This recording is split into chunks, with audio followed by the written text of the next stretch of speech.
Wisteria, energy, twister.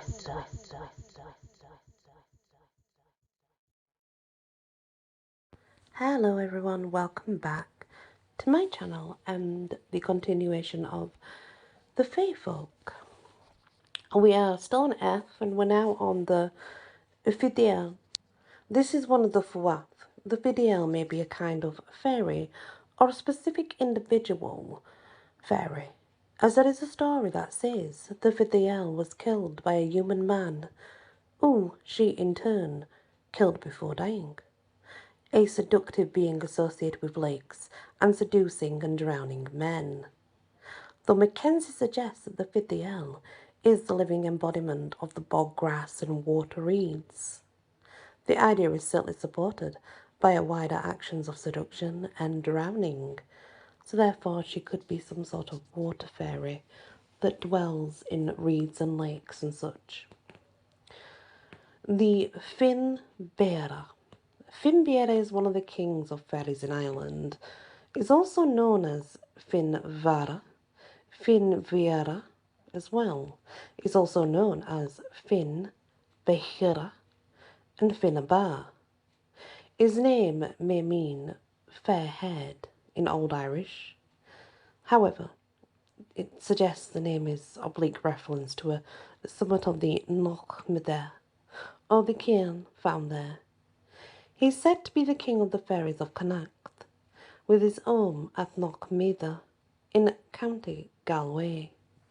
McCulloch suggests that his popularity in later folklore gave him the title of king of all fairies in Ireland, and also king of the dead.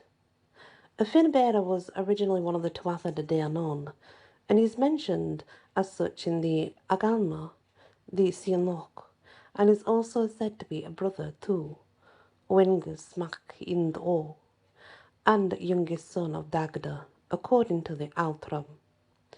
His mother is not mentioned. In the Outram he is called Finn Mihirda, and he and Oengus get into a violent disagreement after he disparages one of the Oengus foster daughters while visiting his home. He is also sometimes said to be the rival of Don Firini, another fairy king. Of course, we don't know that, it's just a suggestion. He is generally described as a handsome man, sometimes said to dress in black. We can perhaps assume from his name that he is fair-haired. In one story he appears in a coach drawn by 4 white horses, and in another he is riding a black horse.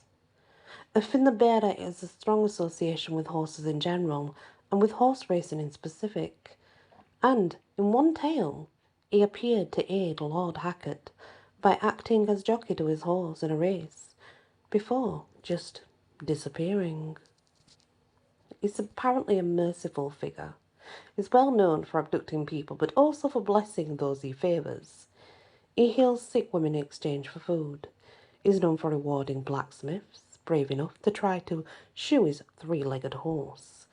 He's known to appear to mortals and offer them aid of various kinds, but especially aid in horse racing, and then sometimes to invite him into his see.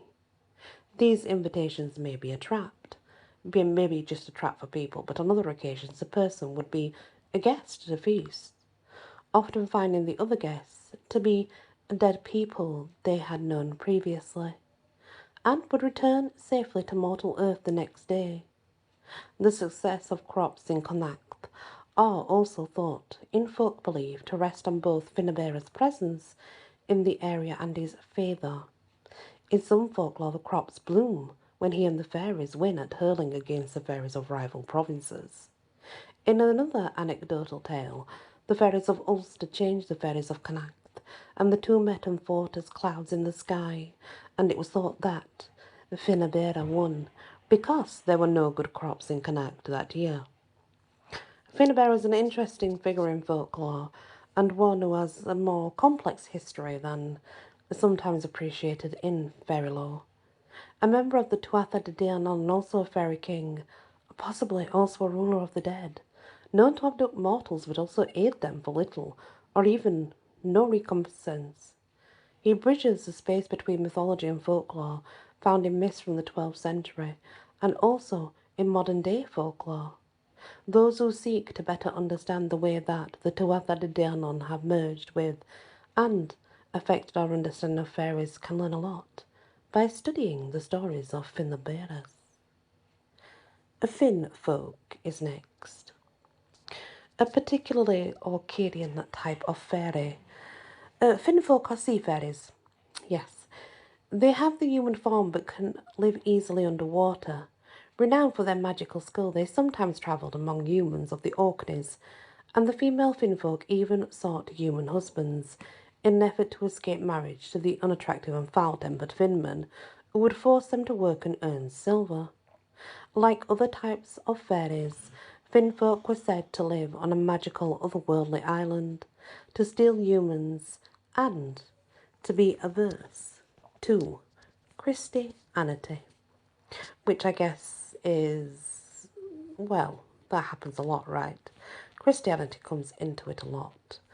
But it's important to note that we don't know if it's true or not. We're only assuming that it's true.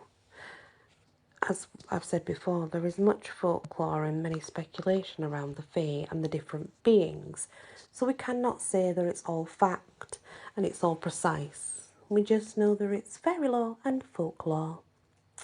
Thank you for listening to this episode of the Fairies. Please hit the like, share if you can, and do consider subscribing.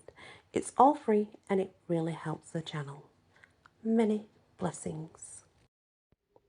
Wisteria, energy, twister.